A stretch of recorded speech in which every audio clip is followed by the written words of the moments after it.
Sharda university की ओर से आप सबका स्वागत है। हम आपसे वार्ता शुरू करें उससे पहले आप चाहेंगे कि हम अपना सबका इंट्रोडक्शन दे दें और हम लोग भी चाहेंगे कि हम भी जान लें कि कौन कौन हमारे बीच में प्रेस से आए हुए हैं। मेरा नाम देवदत्त शर्मा है। मैं इस एनजीओ का मेंबर सेक्रेटरी हूं और मेरे दाईं ओर मिस्टर आर.के. महेश्वरी वरिष्ठ सीए हैं जो इस एनजीओ के सीईओ हैं। मेरी बाईं ओर मिस्टर विमल बाकड़ू हैं जो हमारे एनजीओ के डायरेक्टर हैं। उसके बाईं ओर मिस्टर प्रोफेसर आर.के. वर्मा हैं जो एनजीओ के जॉइंट सेक्रेटरी हैं। शारदा यूनिवर्सिटी से आप जान ही रहे हैं मिस्टर अजीत हैं और मैडम अनविति हैं तथा उनके और सहयोगी हैं डॉक्टर मैं जानता नहीं चाहता जी। मैं चाहूँगा कि यदि हम लोगों को भी जानकारी मिल जाए आपके बारे में तो बहुत सुंदर है। We are very fortunate that all the three leading newspapers of Western UP and Northern India, they are here. तो मैं हमारे बीच में मिस्टर आर.के. सिंह जो पूरे कार्यक्रम के कोऑर्डिनेटर हैं और सारा कार्यभार इनके जुम्मे दिया हुआ है, तो ये बीच में उपस्थित हैं। ये वरिष्ठ सीए भी हैं। पब्लिक पुलिस एनजीओ के बारे में बताना चाहूँगा कि पब्लिक पुलिस एक यूनिक एनजीओ है इस कंट्री में जो पब्लिक और पुलिस के बीच का जो सामंजस्य है उसको स्थापित करने के लिए इसको हम लोगों ने शुरू किया था। इसके चेयरमैन जस्टिस के.जी. बालाकृष्णन हैं जो पूर्व सीजेआई हैं, चीफ जस्टिस ऑफ इंडिया। इसके अलावा वो ह्यूमन राइट कमीशन के चेयरपर्सन भी रहे हैं और आज की डेट में भारत सरकार द्वारा एक आयोग बनाया गया है, उस आयोग के अध्यक्ष भी हैं। इस एनजीओ में विभिन्न क्षेत्रों के लोग हम लोगों ने लिए हुए हैं। वरिष्ठ प्रशासनिक अधिकारी जो रिटायर्ड हैं वो उसमें हैं और आईएएस के अलावा आईपीएस ऑफिसर्स हैं। कई सारे हमारे चीफ सेक्रेटरी रैंक के और गवर्नमेंट ऑफ इंडिया में सेक्रेटरी रैंक के लोग हैं। भारत सरकार के विभिन्न मंत्रालयों से जो लोग रिटायर हुए हैं, चाहे वो लॉ सेक्रेटरी रहे हों, वो सब लोग हैं। इसके अलावा समाज के अन्य क्षेत्रों में से जैसे चार्टेड अकाउंटेंट हैं, इंजीनियर्स हैं, डॉक्टर्स हैं और विभिन्न विभिन्न क्षेत्रों में एजुकेशनलिस्ट हैं, मीडिया के भी लोग हैं हमारे साथ। आपको अच्छा लगेगा कि हमारे उसमें बोर्ड ऑफ ट्रस्टी में मिस्टर अनिल महेश्वरी जो 40 वर्ष हिंदुस्तान टाइम्स में रहे, वो भी हमारे बोर्ड ऑफ ट्रस्टी हैं। और सुनील डांग जो कल ही उनको Mahatma Gandhi national award Marwah studio में मिला है, वो भी हमारे ही is our national spokesperson. वो आज किसी वजह से आ नहीं पाए क्योंकि ये ट्रैफिक की समस्या है दिल्ली में। इसके अलावा आपको अच्छा लगेगा सुनकर कि हमारे साथ डिफेंस पर्सनल भी हैं ऑफ वेरी हाई रैंक। और इसके अलावा हमारे साथ कैप्सी एक संस्था है जो 1 करोड़ भारतवर्ष में 1 करोड़ सिक्योरिटी एजेंसीज और इन्वेस्टिगेशन एजेंसीज के एम्प्लॉयज हैं। वो सारे लोग हमारे पब्लिक पुलिस के मेंबर हैं। अगर आप हमारी वेबसाइट देखेंगे www.publicpoliceindia.com तो आपको सारी सूचनाएं इसमें मिल जाएंगी। पब्लिक पुलिस का जो काम मैंने आपको बताया कि एक सामंजस्य, क्योंकि आप देखा होगा आपने कि वर्तमान समय में लेकर और पूर्व अगर 40 वर्षों में भी देखें तो पब्लिक का ट्रस्ट पुलिस के अंदर नहीं है और पुलिस का ट्रस्ट पब्लिक के अंदर नहीं है। ये डिस्ट्रस्ट की जो भावना है वो उसको कैसे कम किया जाए।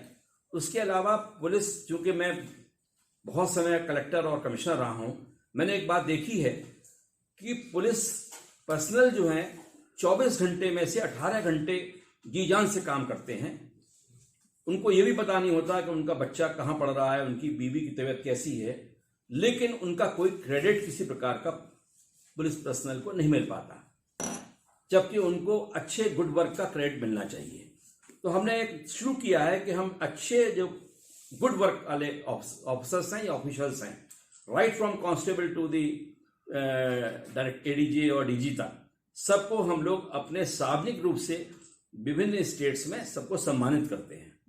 आपको सुनकर अच्छा लगेगा कि अभी तक हम लोगों ने 15 राज्यों में अपनी स्टेट चैप्टर्स ऑलरेडी खोल दिए हैं और जो भी पब्लिक की समस्याएं होती हैं उनका हमारे संबंधित चैप्टर्स उनका समाधान करने का भरपूर प्रयास करते हैं।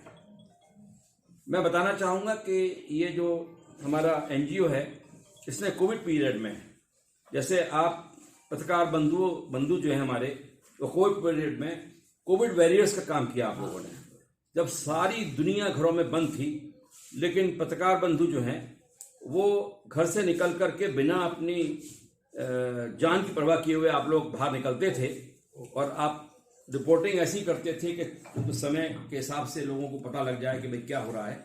उसी प्रकार से हमारे ही पब्लिक पुलिस के जो वॉरियर्स हैं, जो हमारे ऑफिशियल्स हैं, उन्होंने फ्लोटिंग पॉपुलेशन का, विभिन्न राज्यों में फ्लोटिंग पॉपुलेशन का, उनको खाना देना, उनको मेडिसिन देना, उनको जरूरत के मुताबिक उनको कपड़े देना, ये सब काम किए। मैं बताना ये चाहूंगा कि पब्लिक पुलिस के द्वारा और भी इसी पीरियड में mister Bimal Baklu is an expert of IT, और आप जो हैं इनके द्वारा वेबिनार्स, जब उस पीरियड में जब सब लोग बंद थे तो आपके द्वारा बहुत सारी वेबिनार्स विभिन्न विषयों पर टेलीमेडिसिन के ऊपर की गई और अंडर ट्रायल्स के ऊपर, क्योंकि जेलों में समस्या ये है कि भारतवर्ष की सभी जेलों में अंडर ट्रायल्स इस कदर संख्या ज़्यादा है कि वो अमानवीय हो जा रहा है। तो हम लोगों ने कोशिश की कि अंडर ट्रायल्स की जो समस्या है कैसे जेलों में कम हो, और जुडिशरी क्या रोल है, पुलिस का रोल क्या है, मजिस्ट्रेसी का क्या रोल है, उसको रोल को डिफाइन करते हुए किस तरीके से हम सुधार जेल में ला सकते हैं। तो हम लोगों को रिकमेंडेशंस भी देंगे। इसी प्रकार एक समस्या थी बैंक्स की। जब यस बैंक फेल होने लगा तो हम लोगों ने देखा कि 1 लाख रुपए तक के एफडीआरस तक ही केवल सिक्योर्ड थे। हम लोगों ने गवर्नमेंट ऑफ इंडिया को, मिनिस्ट्री ऑफ फाइनेंस को लिखकर, आरबीआई गवर्नर को लिखकर उसको 1 लाख से 5 लाख रुपए तक कराया। अब आपको अच्छा लगेगा सुनकर, हम लोगों ने ये कहा है कि 5 लाख रुपए से अनलिमिटेड कर दिया जाए इसको, और उसका जो पैसा है उसको इंश्योरेंस कराई जाए उस एफडीआर का, और आधा पैसा इंश्योरेंस का बैंक दे और आधा पैसा डिपॉजिटर से ले लिया जाए। तो ये ऑलरेडी गवर्नमेंट के एक्टिव कंसिडरेशन में है। तो बहुत सारी समस्याओं के समाधान के लिए ये एनजीओ प्रयत्नशील है और हम लोग इस तरह के इश्यूज लेते रहते हैं। मेडिसिन के ऊपर, मिसलीडिंग एडवर्टाइजमेंट्स के ऊपर, जो कि बड़ी चीटिंग होती है मिसलीडिंग एडवर्टाइजमेंट में। एडवर्टाइजमेंट में दिखाते कुछ हैं और हम लोग मिलता कुछ है। तो इस तरह के बहुत सारे विषय ऐसे हैं जिसमें कि हम लोगों ने बहुत बढ़ चढ़ करके काम किया, गवर्नमेंट को रिकमेंडेशन भेजी है। अब हम आते हैं आज की करंट टॉपिक की बात। सर, मैं एक प्रश्न पूछना चाहूंगी। इसका मुख्य कार्यालय कहाँ पे है? इसका मुख्य कार्यालय दिल्ली में है जी। तो आम जनता संपर्क कर सकती है आपसे? बिल्कुल। हम लोग किस तरह से? www.publicpolicindia.com के ऊपर कोई भी आप किसी प्रकार की अपनी कंप्लेंट कर सकते हैं, अपनी बात कह सकते हैं, और हम लोग पूरी सिंसियरिटी के साथ ये कोशिश करते हैं कि संबंधित जो अधिकारी है या संबंधित शासन है उसको समस्या को समाधान के लिए उनसे रिक्वेस्ट किया जाए। हम लोगों के पास कोई एग्जीक्यूटिव पावर्स नहीं है, हम लोग केवल एक मीडिएटर की तरह से काम करते हैं। हमारे पास बहुत सारे वकील भी हैं, सुप्रीम कोर्ट के कई सारे सीनियर एडवोकेट्स भी हमारे ट्रस्टी हैं। तो हम लोगों का जो सोसाइटी के डिफरेंट पार्ट से जितने लोग हैं वो सब हमारे एनजीओ के अंदर हैं। तो अब हम आते हैं इस करंट टॉपिक। हमारे mister Y K. Gupta and mister P K. Gupta, they are very kind that they have provided us the space, they have provided us the infrastructure, और सारा व्यवस्था उन्होंने हम लोगों को निःशुल्क रूप से दी है। तो उसके लिए पहले तो मैं शारदा यूनिवर्सिटी का तहे दिल से शुक्रगुजार हूँ। दूसरी बात, अब ये हम लोग जो कार्यक्रम कर रहे हैं ये कार्यक्रम वरिष्ठ नागरिकों के लिए है, और जो हमारी, अगर आपने देखा, हम लोगों ने प्रेस नोट में तो बहुत सारा डिटेल्स दिए हुए हैं कि क्या क्या इस तरह से कितने करोड़ लोग अभी आज की डेट में, करीब लगभग 14 करोड़ वरिष्ठ नागरिक भारतवर्ष में हैं, और जो 50 से 60 वर्ष के लोग हैं, अगले 10 साल में सारे लोग वरिष्ठ नागरिक हो जाएंगे। 1/4 of the population will become ये आपके सीनियर सिटीजन हो जाएंगे। तो जो जापान में समस्या है, जो और कंट्रीज में समस्या है, वो ये समस्या यहाँ पे भी होने वाली है। अब बात आती है कि वरिष्ठ नागरिकों, हमारे गांव में समस्या वरिष्ठ नागरिकों की अलग है, शहर में अलग है। मैं तो चूंकि गांव का रहने वाला हूं, मैं एक बात कह सकता हूं कि जब भी गांव में जाते हैं तो किसी बुजुर्ग से पूछते हैं, काका कैसे हो, चाचा कैसे हो, तो हमेशा ये कहते हैं भैया वक्त काट रहे हैं। कोई तो ये कह देते हैं कि मौत का इंतजार कर रहे हैं। कारण क्या है उसका? कारण हम सब लोग हैं उसके, हमारी सोसाइटी कारण है। सरकार सब कुछ नहीं कर सकती, ये सोच सोसाइटी को भी लाना पड़ेगा। सरकार का जो काम है सरकार करेगी, और जो सोसाइटी का काम है सोसाइटी करेगी। अब हो ही रहा है कि हमारी जो न्यूक्लियर फैमिली बन गई है, उस न्यूक्लियर फैमिली से ये लॉस हो रहा है कि दादा नानी और दादा दादी ये सब कंसेप्ट खत्म हो गए हैं। अब न्यूक्लियर फैमिली में एक नया चेंज हुआ है जनरेशन में कि पहली बात तो बच्चे शादी नहीं करना चाहते। अगर शादी नहीं करना चाहते, लिव इन रिलेशनशिप में चाहते हैं, जो बड़ी भयावह स्थिति पैदा करने वाली है। और शादी कर भी लेते हैं तो बच्चे नहीं करते, और बच्चे हो जाते हैं तो वो स्कूल में दोनों हस्बैंड वाइफ वर्किंग है, इसलिए बच्चों की परवरिश खुद नहीं कर सकते, तो आया या ड्राइवर्स के हाथों बच्चे जो है पढ़ते हैं। और ये भी नहीं होता है तो बच्चे चले जाते हैं स्कूल्स, बोर्डिंग स्कूल्स में। तो कहना यह है कि ना तो स्कूल में संस्कार मिल रहे हैं, ना घर पर संस्कार मिल रहे हैं। आगे आने वाली जनरेशन्स में, अभी हम लोगों की जनरेशन इतनी भयावह स्थिति नहीं देख रही, जितना हम लोग आज से 20 साल बाद जो होगा वो बड़ी तेजी से चेंज होंगे। हमारा अनुरोध इसमें यह है कि आज आवश्यकता इस बात की है कि हम लोग विभिन्न सेक्शन ऑफ द सोसाइटी से हमने स्पीकर्स बुलाए हैं। इसका उद्घाटन वो आपको बड़ा बताना चाहूँगा। अयोध्या धाम से श्री हनुमत निवास के श्री महंत पूजनीय श्री मिथिलेश नंदिनी शरण जी करेंगे, जो अपने आप में बहुत बड़े विद्वान हैं। और आपको जो रामलला के मंदिर के जो पुजारियों का सिलेक्शन हुआ, उसके वो सिलेक्शन कमेटी के हेड थे, और उनके उसके अलावा जो ट्रेनिंग हो रही है उन पुजारियों की, उसके भी वो हेड हैं। और बहुत ज़्यादा अपनी वेदों की, अपने साहित्य की, अपने संस्कारों की, सारों की नॉलेज बहुत अच्छी रखते हैं, तो उनको हमने बुलाया है। उसके अलावा हमारे चीफ जस्टिस ऑफ इंडिया जो हमारे चेयरमैन हैं वो स्वयं रहेंगे। पुलिस से हमारी रहेंगी मिसेस लक्ष्मी सिंह, जो आजकल हमारी नोएडा की पुलिस कमिश्नर हैं। उसके अलावा पूर्व डीजीपी मिस्टर विक्रम सिंह ये रहेंगे। आईएएस में मिस्टर प्रभात कुमार जो पूर्व गवर्नर हैं और एक्स कैबिनेट सेक्रेटरी हैं वो रहेंगे। इसके अलावा मिस्टर योगेंद्र नारायण जो एक्स डिफेंस सेक्रेटरी और एक्स राज्यसभा के जो सेक्रेटरी जनरल हैं वो रहेंगे। इसके अलावा चीफ सेक्रेटरी रहे मिस्टर आर के तिवारी मुख्य सचिव वो भी रहेंगे। और इसके अलावा मीडिया से मिसेस राश्री वो रहेंगी जो एपीएन न्यूज चैनल की चेयरपर्सन है। मिसेस अनुराधा प्रसाद ने भी मेरे को कमिटमेंट किया था, लेकिन उनको दुर्भाग्यवश किसी और कार्यक्रम में बॉम्बे जाना पड़ रहा है।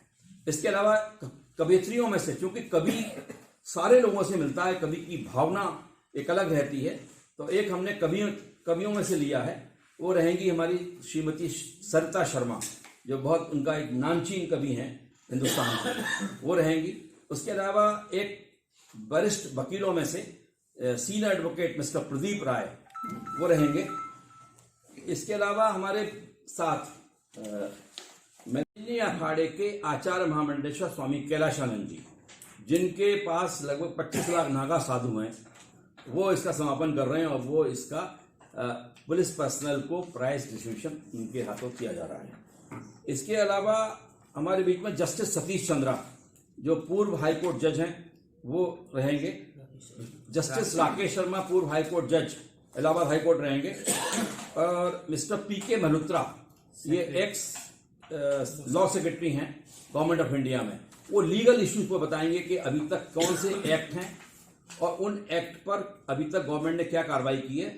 हमारी एक मांग है, हम लोगों ने आज से 1.5 महीने पहले प्राइम मिनिस्टर को मैंने पत्र भेजा था ऑन बिहाफ ऑफ एनजीओ कि वरिष्ठ नागरिकों के लिए एक कमीशन फॉर्म किया जाए। उस कमीशन के 30 हों, और जैसे नेशनल वुमेन कमीशन बना हुआ है वैसे ही national senior citizen commission formation हो। अगर सीनियर सिटीजन की भी कोई भी कंप्लेंट किसी प्रकार की है, होता यह है कि आजकल सीनियर सिटीजन अपनी प्रॉपर्टी को अगर बच्चे के नाम लिख देते हैं, तो आपने सुने ही है सारे केसेस, बड़े बड़े घरानों में हुआ है कि बच्चे बाहर निकाल देते हैं और माँ बाप बेघर हो जाते हैं। तो उस तरह का कुछ कह रहे हैं। तो इस तरीके से हम लोगों ने उनको लिखा है, और हमारा अब मांग यही है, इस पूरे एक दिन के डेलिब्रेशन के बाद समाज के सभी वर्गों से हम लोगों ने लोगों को बुलाया है और रिक्वेस्ट किया है। तो जो रिकमेंडेशंस होंगी वो हम गवर्नमेंट ऑफ इंडिया को भेजेंगे, और हम निवेदन करेंगे कि हमारे समाज में आज की व्यवस्थाओं को लेकर ये डिमांड है, गवर्नमेंट ये करे। हम लोग समाज में आपस में एक ग्रुप बनाकर किस प्रकार से हेल्थ के ऊपर हम लोग ध्यान दें अपनी, किस प्रकार से योगा के लिए करें, किस प्रकार से सीनियर सिटीजन लॉन्गेविटी बढ़ गई है। अब पहले लॉन्गेविटी हमारी रहती थी 60 साल के आसपास, अब 74 साल हो गई है। हो सकता है आगामी कुछ दिनों में ये 80 साल तक हो जाए। तो हम लोग यही सब डिमांड करने जा रहे हैं गवर्नमेंट से ये। और अभी तक जितनी स्कीम्स प्रदेश शासन द्वारा और भारत सरकार द्वारा चलाई जा रही हैं, उसके बारे में हम सीनियर सिटीजन को बताएंगे भी, ताकि लोग पूरा जानकारी हो सके कि हम स्कीम का कैसे फायदा लें। और एक हमारी और है कि लास्ट में कि हम एक सीनियर सिटीजन नेशनल फोरम एक क्रिएट करेंगे, और इसी तरह से स्टेट लेवल पे भी फोरम क्रिएट करेंगे। डिस्ट्रिक्ट लेवल पर होगा, अलग अलग जगह से फोरम हमारे डेवलप होंगे, और उस फोरम से हम लोग काम करेंगे।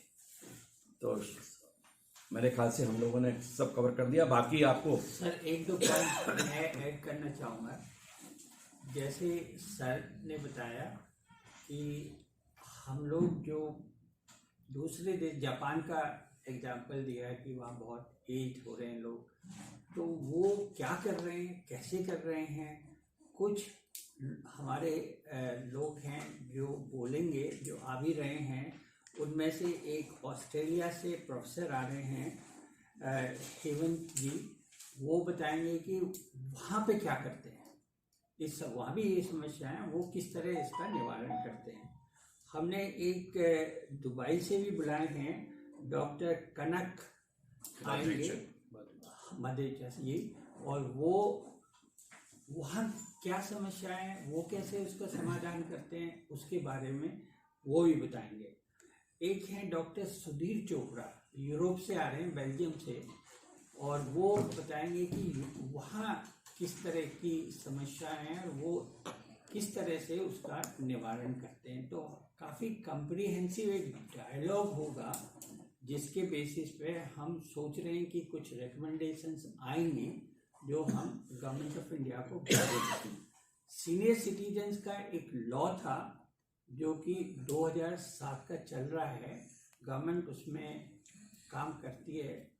वो काफ़ी इफ़ेक्टिव नहीं है, क्योंकि लॉ तो सेंट्रल है लेकिन इम्प्लीमेंटेशन लोकल स्टेट गवर्नमेंट करती हैं, तो वो बहुत ज़्यादा इफ़ेक्टिव नहीं है। उसको लेकर के एक पार्लियामेंट की कमेटी बनी, उस कमेटी की काफ़ी रिकमेंडेशंस आई हैं, बट अभी तक वो रिवाइज लॉ पास नहीं हुआ है।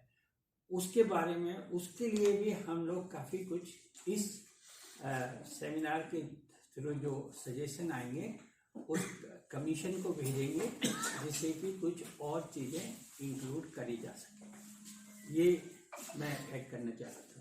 Thank you sir. मेरे 2 प्रश्न हैं। राम के देश में जहाँ एक कहने पर 14 साल का वनवास हो जाता है, वहाँ पे वरिष्ठ नागरिक आयोग की आवश्यकता पड़ रही है ऐसे देश में, दुर्भाग्य कहेंगे। दूसरा, जहाँ भारत से पूरी दुनिया सीखती थी, चाहे महिलाओं की बहादुरी की बात हो, चाहे बड़ों के बुजुर्गों के सम्मान की बात हो, आज हमें जापान और ऑस्ट्रेलिया से सीखना पड़ रहा है। सर क्या कहेंगे इस पर? देखिए, हम लोग सीख नहीं रहे, हम लोग उनकी जो द्वारा समस्या वहां पर क्रिएट हुई है, उन्होंने क्या सोल्यूशन वहां पर डेवलप किया है, हम केवल उनसे जानकारी ग्रैब कर रहे हैं, और उसके आधार पर हम अपनी वातावरण के अनुसार क्या कर सकते हैं बेस्ट, वो best practices of the world we will like to adopt. नहीं, हमारे यहाँ तो देखिए कभी भी वृद्धों के लिए हम आज से 30-40 साल पहले की जैसे वीडियो देखते तो कभी ये सोचा भी नहीं जा सकता था कि वो वृद्धाश्रम बनेंगे, कभी बात नहीं होती थी। मगर आज बात हो रही है, एक नया डेवलपमेंट है, एक नया लोगों के एटीट्यूड में चेंज है। ये बेस्ट कुछ न कुछ गलती हम लोगों के इस जनरेशन ने की है जिससे ये चीज़ें डेवलप हुई। सर जनरेशन ने गलती की है या हम लोग अपने बच्चों को संस्कार नहीं दे पाए? तो वो हमारी गलती है है ना? हम जनरेशन की गलती है कि हम अपने बच्चों को वो संस्कार नहीं डिलीवर कर पाए या उनको उस हिसाब से डेवलप नहीं कर पाए कि हमारे बुजुर्ग और हमारे कुछ सर सोशल मीडिया और बॉलीवुड आपने बिल्कुल जड़ पकड़ ली है। आपने जड़ पकड़ ली है। ये सारी की जड़ जो है बॉलीवुड है, वो यही सोशल है, मीडिया है। बस जड़ आपने पकड़ ली। झूठ जो है फैलाया जाता है। डॉक्टर अनविति, आपने तो काफी रिसर्च करी है, आप तो बहुत जगह जाती रही हैं, आप हमारे इस प्रोग्राम के पार्टनर भी हैं जी। तो आप कुछ बताइए कि क्या, कैसे आप सोच रही हैं, क्या करना चाहिए, कैसे निकल के आएगा? Being an educational partner in this and being a leading private university, Sharda university का ये सौभाग्य है कि हमें ये मौका मिला कि हम इस विषय पर डिस्कोर्स करें, इंफॉर्मेशन डिसेमिनेट करें और अपने बच्चों को सेंसिटाइज करें कि उनकी क्या ड्यूटी है, क्योंकि आगे वाले कुछ समय भी हम भी टेबल के उस तरफ होंगे, हम भी वृद्ध हो जाएंगे। तो जो लोगों के चैलेंजेस हैं वृद्धों के, जो न्यूक्लियस फैमिली की, जैसे सर ने कहा, जो चैलेंजेस आते हैं अकेले रहने पर, सोशल आइसोलेशन हो जाता है, आपका शरीर शिथिल होने लगता है, आपका मन ज़्यादा चाहता है लोग आपके सुने, आपने जीवन भर जो प्रयास किया, जिस मुकाम पे पहुंचे, कोई उन एक्सपीरियंस को शेयर करने वाला अगर आपके घर में नहीं है, तो हम अपने बच्चों में ये वैल्यू सिस्टम इनकलकेट करना चाहते हैं एजुकेशन के माध्यम से, अपने करिकुलम का स्ट्रक्चर डिवाइस करना चाहते हैं जिसमें हम वैल्यू एडेड कोर्सेज पढ़ाते हैं कि हमारे बेसिक वैल्यूज क्या हैं, बेसिक संस्कार मैं इंटरप्ट करूंगी मैम थोड़ा सा। क्या हैं। जी।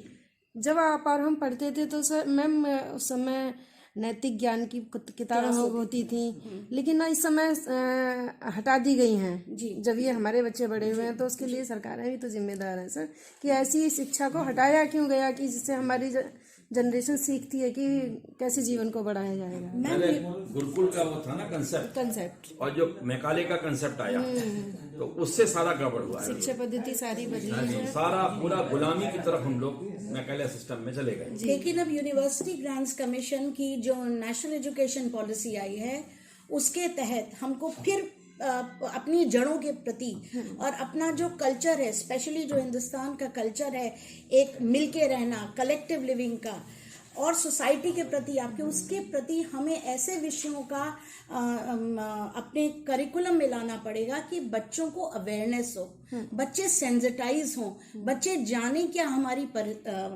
जो हमारी संस्कृति थी उससे जुड़ें। हमें सबका साथ लेना है, बड़ों का ने जो ज्ञान बटोरा है उसको एज मार्गदर्शन, एज रोड अहेड के लिए वो गाइडलाइंस हम आत्मसात करें। तो ये काम एजुकेशनिस्ट का है और नेशनल एजुकेशन पॉलिसी के तहत तो हमें ये मैंडेट है, हमें इस तरीके के विषय लाने ही पड़ेंगे। और ये जो हमारा जो कॉन्फ्रेंस होने वाली है ये जानेगी कि आखिर में समस्या, कई बार आदमी के पास आज की फास्ट पेस सोसाइटी में समय ही नहीं है बात करने का, सुनने का, बैठकर दूसरों की परेशानियां समझने का, पेशेंस भी नहीं है क्योंकि इतनी दौड़ भाग की जिंदगी है। हर आदमी रोजमर्रा रोटी कपड़ा मकान को हासिल करने की जद्दोजहद में रेल पेल में लगा हुआ है। हम बैठ के सोचना चाहिए कि हमारी प्रायोरिटीज क्या हैं और हमारी एज बच्चे या एज यंगर जनरेशन ड्यूटी क्या है, एज सिटीजन्स क्या ड्यूटी है। तो कैपेसिटी बिल्डिंग का काम हमारी एजुकेशन संस्थाएं कर सकती हैं, जो वॉलंटियर्स पैदा करें, जो स्टूडेंट पैदा करें। बच्चे विदेश में हैं, कोई बात नहीं, हम लोग हैं आपके लिए, हम भी बच्चे हैं, हम भी भाई बहन हैं, हम आपकी परेशानियों में आपके साथ खड़े हैं। अब जैसे हम लोग, हमारे यहाँ अभिव्यक्ति वेलनेस क्लिनिक हम लोगों ने एस्टैब्लिश की है शारदा यूनिवर्सिटी में, हमारे यहाँ काउंसलिंग सेल भी है और अभिव्यक्ति वेलनेस क्लिनिक के कई बच्चों को लेके जा रहे हैं और उन्हें ये रियलाइज करवा रहे हैं कि देखिए कुछ बच्चे ने छोड़ गए लेकिन हम इनके लिए क्या कर सकते हैं। और कम से कम हम इन बातों का अनुसरण न करें कि अपने माँ बाप को उस क्रूशल जंक्चर पर जीवन के अकेले ही छोड़ दे, जिन्होंने उंगली पकड़ के हमें चलना सिखाया, जिन्होंने हमारे लिए सारी सुख सुविधाओं को हमें मुहैया कराने के लिए अपनी 10 नीड्स को एक दरकिनार किया। तो ये एक माहौल, ये एक लर्निंग, ये एक एजुकेशन हमें अपनी यंगर जनरेशन को देनी होगी। तो उसके लिए माहौल क्रिएट करना होगा। और इस कॉन्फ्रेंस के तहत जो हमारे लेजिस्लेचर से, ब्यूरोक्रेसी से, जुडिशरी से और आम जनता से जो लोग आ रहे हैं वो अपना पक्ष समक्ष रखेंगे, हम जानेंगे और उस पर विचार विमर्श करके देखेंगे कि सीनियर सिटीजन्स के प्रति हमारे यहाँ जो लेजिस्लेचर में कमियां हैं, जो उनके वेलफेयर को लेके कमियां हैं, जो विदेशों में देखा जा रहा है, हम कैसे उनको इनकॉर्पोरेट कर सकते हैं और उनका हाथ थाम सकते हैं। जिनका हाथ थाम के हमने चलना सीखा, आज वो सेकंड चाइल्डहुड में है, हमारी क्या ड्यूटी है उनके प्रति। और बीइंग शारदा यूनिवर्सिटी, हमारे वाईके सर, पीके सर और हमारी पूरा माहौल इस पर बेस्ड है कि हम अपनी संस्कृति से दूर ना जाए, सबको साथ लेके चलना है और हमें अपनी रिस्पॉन्सिबिलिटी को कम वक्त में पूरा करना है। उसमें हमारा अपना परिवार, हमारे बुजुर्ग, हमारे परिवार के लोग और सोसाइटी में जो भी बुजुर्ग हैं उनके प्रति हमारी क्या ड्यूटीज एंड रिस्पॉन्सिबिलिटीज है। राइट्स की बात तो हम करते हैं लेकिन अपनी ड्यूटी एंड रिस्पॉन्सिबिलिटी को छोड़ देते हैं। तो this is what as an education partner, as a university, as a teacher and educator, ये हमारा रोल होगा। और एज पेरेंट्स भी अपने बच्चों को आगे बढ़ाना और समझाना और बाकी लोगों का। वो प्रातःकाल 10 बजे से शुरू हो जाएगा। उसके पहले 9 बजे से 10 बजे तक हम लोगों ने रजिस्ट्रेशन और चाय रखी है। जो भी दूर दूर से लोग आ रहे हैं तो आपस में इंटरेक्शन करेंगे और 9 बजे से 10 बजे तक सभी समाप्त होने के बाद 10 बजे हमारा कार्यक्रम शुरू हो जाएगा और 1:30 बजे तक कार्यक्रम चलेगा। 1:30 बजे से 2:30 बजे तक हमारा लंच का कार्यक्रम है और 2:30 बजे से 4:30 बजे तक फिर हमारा सेकंड सेक्शन में कार्यक्रम है। सर लोकेशन और बता दीजिए। लोकेशन इसकी शारदा यूनिवर्सिटी में धनवंतरी ऑडिटोरियम है, उसमें ये कार्यक्रम हो रहा है। ठीक है। तो मैडम मैं एक चीज कहना चाहता हूँ, लोगों ने ये पब्लिक पुलिस ऑर्गेनाइजेशन जो बनाई, पुलिस का मतलब होता है प्रोटेक्टिंग सिस्टम। पहले सोसाइटी एक प्रोटेक्शन सिस्टम में चलती थी, डीम्ड पुलिसिंग का काम करती थी। कोई भी आदमी गलत काम करता था या कोई क्राइम करता था या कोई जो हमारे समाज के नियम हैं उनके विपरीत चलता था तो सोसाइटी उसको रेसिस्ट करती थी। जी भाई साहब, वो सिस्टम खत्म हो गया।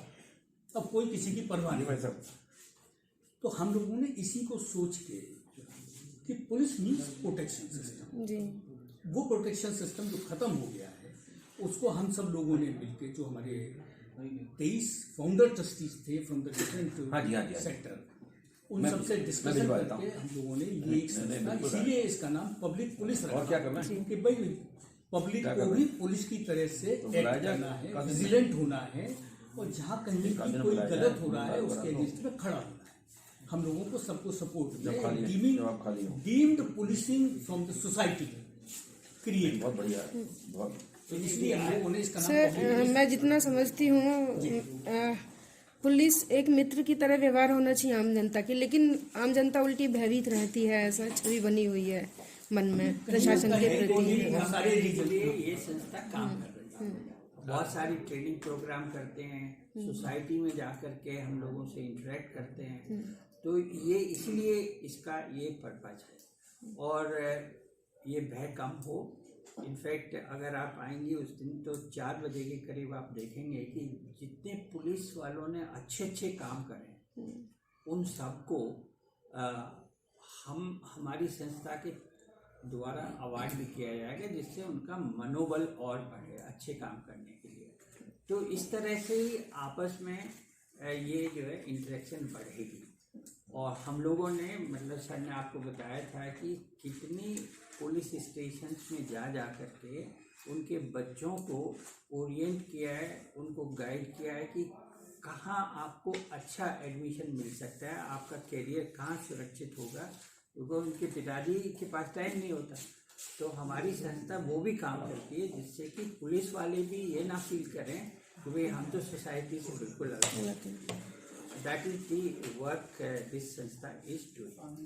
क्योंकि एक सिविल सोसाइटी जो है ना बिना पुलिस सिस्टम के नहीं चल सकती। बिल्कुल सर। तो जब चल नहीं सकती, मेंटेन नहीं हो सकती, तो दोनों लोगों को साथ जब चलना है तो फिर एक अच्छे माहौल में चला जाए। देखिए बहुत बड़ी मतलब ये है कि यहाँ यूरोप में बच्चे जो है माँ बाप को डराते हैं कि हम पुलिस को बुला 9 नंबर पे डायल कर लें, बिल्कुल। और यहाँ माँ बाप बच्चों को डराते हैं कि पुलिस को बुला लें। तो ये फर्क है। ये फर्क है एटीट्यूड में। तो ये हमें माहौल क्रिएट करना है कि दोनों लोग, सब लोग एक दूसरे से समन्वय बैठा है। समन्वय दे रहे हैं, वही हमारा मेन उद्देश्य है। ठीक है sir, thank you sir. National forum for senior citizens plan किया है। इसका हम ऐसा करेंगे कि ये पूरा जो जैसे रेगुलर गवर्नमेंट वगैरह का पोर्टल होता है ऐसे ही यहाँ पे रहेगा। सारे सीनियर सिटीजन जो इंटरेस्टेड हैं वे इस पे रजिस्टर कर सकते हैं जी। उनकी समस्याओं अपनी समस्याएं बताएं और हम उसका हल लेके आगे बढ़ेंगे उनकी ओर से। ये हमारा प्रयास रहेगा। सर इसमें दिया हुआ है पोर्टल का? हाँ इसमें ठीक है। अभी तो पुलिस जो पब्लिक पुलिस का ही है वही है, उसके साथ रहेगा। उस जब 17 को लॉन्च करेंगे हम लोग। ठीक है, जब ये लॉन्च करेंगे उसके बाद उसके साथ लिंक भी रहेगा। ठीक है sir. Participants will be from gate number 2 of Shahjahan Nawaz. Okay. Then Madhya Pradesh, फिर हमारा वेस्ट बंगाल, और उसके इधर चले जाइए अंडमान निकोबार, फिर चलाइए पांडिचेरी, तमिलनाडु, तेलंगाना और महाराष्ट्र और मध्य पंजाब, ये सब राज्य। पंजाब है, उत्तराखंड है, उत्तराखंड, हिमाचल प्रदेश। यस। मैं सबसे पहले तो महाराष्ट्र वालों को उपलब्धि है उनकी। महाराष्ट्र वालों ने ड्यूरिंग कोविड पीरियड बहुत सारी जगह उन्होंने भोजन की व्यवस्था जो फ्लोटिंग पॉपुलेशन है उसके लिए की थी। और हमारे उत्तर प्रदेश में अभी नोएडा और लखनऊ 2 स्थानों पर बहुत आगरा सॉरी, ये पूरन डावर एक है वहाँ के नस्लिस्ट। पूरन डावर के अकेले द्वारा जो है करीब करीब नहीं है तो 5 लाख रुपए का ये डोनेशन तो नहीं कहूंगा, ये उन लोगों के लिए सेवा की गई थी। क्योंकि उनकी किचन भी चलती है तो वहीं से किचन से ही उन्होंने 2,500 लोगों को रोज खाना खिलाते थे वो लोग। तो एक तो ये कंट्रीब्यूशन है। दूसरा मेडिसिन के कंट्रीब्यूशन है, उन लोगों के द्वारा मेडिसिन भी कंट्रीब्यूट की गई। इसके अलावा और भी कुछ उद्देश्य हैं संस्था के? हमारा उद्देश्य बेसिकली देखिए ये है कि समाज के अंदर जो हमने वो जो एम्स एंड ऑब्जेक्टिव्स में लिखा हुआ है, बेसिकली तो पब्लिक और पुलिस के बीच का सामंजस्य है। देखिए समाज के अंदर व्याप्त जितनी भी समस्याएं हैं जिसके लिए हम लोग आवाज उठा सकते हैं, शासन के लिए, चाहे प्रदेश शासन के लिए ले जाएं या गवर्नमेंट ऑफ इंडिया को ले जाएं, या समाज के अंदर हम लोग क्या कर सकते हैं आपस में मिलकर, वो सब चीजों इश्यूज के ऊपर हम लोग काम करते हैं। हम लोगों ने बहुत डिफरेंट अलग-अलग चैप्टर्स पे प्रोग्राम किए हैं। मिसलीडिंग वोटिंग सिस्टम पे किए हैं, वुमेन एम्पावरमेंट पे किए हैं, अंडर ट्रायल्स पे किए हैं, ये काफी वेबिनार्स भी किए अब हैं। बहुत जल्दी हम लोग वुमेन एम्पावरमेंट पर एक दिन की सेमिनार करने जा रहे हैं। बड़ी कुछ एग्जाम्पल ऐसे भी हैं कि कुछ पुलिस स्टेशंस में जो पीड़ित महिलाएं थी उनकी FIR दर्ज नहीं हुई और उनका कोई सुनवाई करने वाला नहीं था, तो पब्लिक पुलिस ने वो लिया, उसकी FIR हुई और उनका 3 साल पहले एक बच्ची का रेप हुआ था जेवर के आगे गांव में, बिल्कुल टप्पल में। हम सब लोग गए खुद, मैं भी था उसमें, उस परिवार से मिले उनकी, और वो जो मर्डर हुआ बच्ची का, और पुलिस कार्रवाई नहीं कर रही थी, तो हम लोगों ने इंटरवीन करके वहां पर वो सब कार्रवाई कराई जो कार्रवाई मतलब हम लोग करा सकते थे।